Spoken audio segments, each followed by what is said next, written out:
Welcome to the Gentleman's Guide to the World Below, and we return with another profile on another new calling, in this case the Soulweaver. Last week we spoke about the Gem Master. This week we speak about the Soulweaver, another part of the Buried Treasures campaign. This calling appears in the Delver's Guide.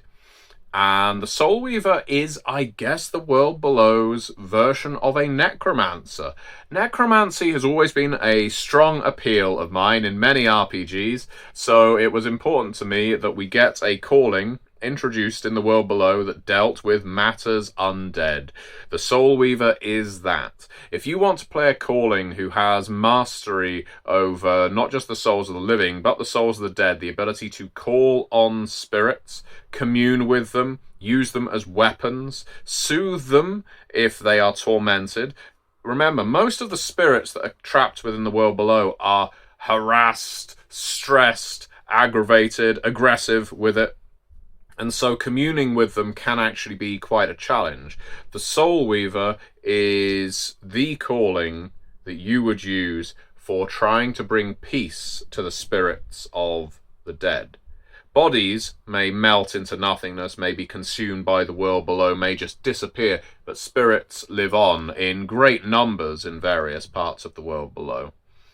The Soulweaver can indeed bind spirits to weapons, to objects, to locations, or to themselves. And what's more, this particular calling can use their power over necromancy to alter the life-death balance in the region around them. This can extend to environmental effects such as the Obscura or the Abyss. They can shift the dominance that environmental effect, that dimensional effect, if you will, has in your current area. That's what their sorcery of Spectris extends to at their most powerful levels. It can also, of course, be used to fortify their own souls, protect them from the undead, and indeed from other necromantic types, whether it's other Soulweavers or indeed well-liches. There is a strong rumour gathering a lot of ground in the world below that Soulweavers, well, to put it another way, well-liches were all Soulweavers before they became the undead masters of the well. That every single one of them was a Soulweaver, and so this is the path that one must take to ultimate power. Whether that's true or not is entirely up to you, and is something you could perhaps reveal in your game, but as a result, Soulweavers are seen with a certain amount of suspicion, especially the lower down you go in the world below. The closer you get to the well, the more likely it is that a citizen of Auracasta or a similarly proximate settlement to the well would look at you and think, this is another well keeper, isn't it? This is a disciple of the well, someone who wants to serve the well liches, and you may find yourself harassed, exiled, driven out, or indeed strung up for your powers and your beliefs. Soulweavers can also detach their souls from their bodies and astrally project in what's called an astral sojourn. Now, this is a powerful sorcery, 5 dots, so if you're not particularly skilled at it, expect a lot of chaotic retaliations when these things go wrong. As with the World Below core book, the Soulweaver gets access to rituals too. So every single calling introduced in the Delver's Guide and Secrets of Calm and Chaos get access to rituals, so more extended magic that they can perform either during a campaign or during the calm season between the exploration phase. And I think the Soulweaver may be up there knocking the Gem Master out of the top 3 spots for me. I haven't played a Soulweaver yet. I will acknowledge that. I have now playtested the material from Delver's Guide and Secrets of Calm and Chaos on several occasions. Typically as a player, I don't find much value playtesting things as a story guide because I know how it's supposed to run. It's better for me to see how other people run it as either a player or an observer.